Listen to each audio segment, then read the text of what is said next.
ini semakin membuat terangnya peristiwa. Salah satu yang paling penting dalam yang kami dapatkan adalah semakin menguatnya indikasi adanya obstruction of justice. Jadi begitu.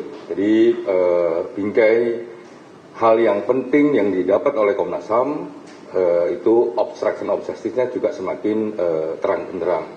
Jadi yang Baradae seperti tadi juga sama. Jadi indikasinya sangat kuat adanya obstruction of justice. Ya, mulai dari kisah Magelang yang kita telusurin ya, mulai dari kisah Magelang, kisah Saguling sampai kisah di TKP. Itu semua kita uji dengan satu dokumen-dokumen yang sudah kami dapat, foto-foto yang juga sudah kami dapat, percakapan-percakapan yang juga kami dapat. Nah, salah satu yang kita dapat dari penyandingan dan konfirmasi terhadap dokumen-dokumen sebelumnya itu indikasi adanya obstruction of justice itu semakin lama semakin terang benderang, semakin lama semakin kuat dugaan adanya pelanggaran hak asasi manusia terkait obstruction of justice. Terima kasih. Oke, kita akan berdiskusi lebih lanjut mengenai hal ini. Sudah ada dua narasumber yang bergabung bersama kami. Yang pertama ada Albertus Wahyu Rudanto, Komisioner Kompolnas, dan juga Sugeng Teguh Santosa, Ketua IPW. Selamat pagi, Pak Wahyu dan Pak Sugeng. Selamat pagi. Waalaikumsalam. Selamat pagi, Mas. Mbak Ratu. Waalaikumsalam. Ya. Salam sehat. Iya, Saya di Salatigan. Pagi hari ini memang ingin membahas mengenai temuan Komnas HAM ya kemarin soal obstruction of justice gitu. Kami mencoba mengundang Komnas HAM juga dari kemarin, tapi hingga pagi hari ini memang belum bisa bergabung. Tapi yang saya ingin highlight juga kan kemarin Kompolnas juga hadir ke lokasi TKP di Duren 3 gitu. Nah, Pak Wahyu, apakah Kompolnas juga sepakat senada selaras begitu dengan Komnas HAM bahwa indikasi obstruction of justice ini semakin menguat? Baik, terima kasih Mas Bayu dan Mbak Rate. Jadi kemarin memang kami hadir juga di sana ketika Komnas HAM ada Mas Karul Anam dan Mas Bika Ulung melihat observasi dan menanyai dari Puslapor, dari Pusdokes. Kami dari Kompolnas bertiga, Pak Beri Mamoto, Bu Pugindarti, dan saya hadir. Memang posisi kami hadir mengikuti mendengar apa yang dilakukan oleh Komnas HAM karena memang hari itu jam itu jamnya Komnas HAM lah untuk melakukan pendalaman. Jadi kami hanya mencatat. Yang kami lihat terkonfirmasi bahwa memang sesuai yang disampaikan Bapak Kapolri tanggal 9 Agustus, memang tidak ada kejadian tembak-menembak. Sehingga saya kira Komnas HAM sudah melakukan jumpa pers menjelaskan bahwa ada indikasi memang kategorinya obstruction of justice. Karena apa yang dilaporkan ya kemudian sekarang sudah dihentikan itu semuanya rekayasa semua. Dan posisi Komnas kan tidak ikut menyidik tetapi mengamati dan kita mendukung apa yang menjadi statementnya Komnas HAM, tetapi biarlah nanti secara resmi Komnas HAM akan melaporkan itu dalam bentuk laporan tertulis kepada Dinsus. Ya, saya kira kita tunggu saja. Tetapi kemarin sepintas sudah disampaikan oleh Mas Khairul maupun Mas BK mengenai hal ini.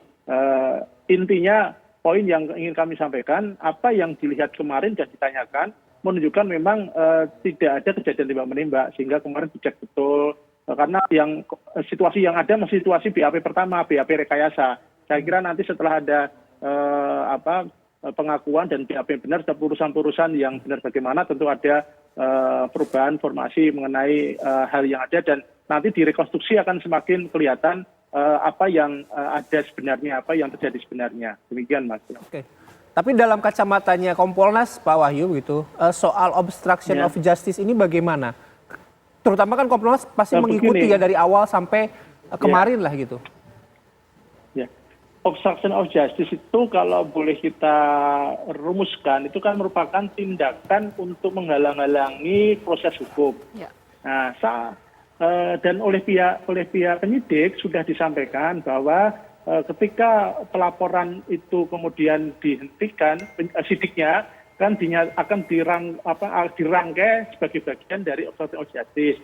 Jadi dalam pandangan kami, semua langkah-langkah dengan upaya untuk mengelabui itu kan sebetulnya merupakan proses untuk bagaimana menghalang-halangi proses hukum. Dan itu saya kira nanti penyidik yang akan menyimpulkan pasal berapa, kan ada pasal 221 sampai 225 itu nanti pasal mana yang bisa dikenakan, penyidik lah, dia penyidik nanti yang mengambil kesimpulan. Tetapi Kompolnas mendorong dan melihat, menyaksikan bahwa yang terjadi adalah on the track, karena kemarin penyidik ada, kemudian ketika Komnas HAM menanya beberapa hal, melihat sampai kemudian moto-moto lagi apa yang ada di lokasi. Saya lihat sendiri karena kami bertiga lihat sendiri, dan memang kami tidak bertanya, tidak melaksanakan apa-apa, kami hanya mengamati saja apa yang dilaksanakan oleh Komnas HAM, dan saya kira kemarin Komnas HAM sudah baik siang maupun malam kan sudah memberikan keterangan resmi.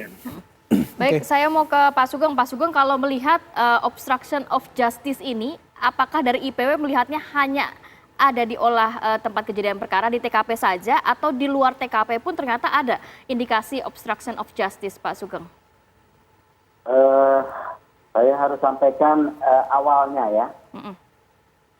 Kata-kata obstruction of justice, ya, terminologi obstruction of justice pertama dilansir oleh IPW dalam kasus ini tanggal 13 Juli, ya. 13 Juli. IPW mempunyai keyakinan adanya dugaan obstruction of justice setelah mendengar penjelasan dari Karopenmas Mabes Polri dan juga Kapolres Jakarta Selatan. IPW merilis pertama kali 11 Juli, ya. Kemudian IPW menyampaikan adanya indikasi atau potensi obstruction of justice dalam kasus yang sedang disampaikan. Nah, obstruction of justice itu kami analisis dari 3 hal yang disampaikan oleh Karopenmas maupun oleh Kapolres Jakarta Selatan. Peristiwa tembak-menembak, ya. Kemudian sebutkan adanya dugaan pelecehan, ya.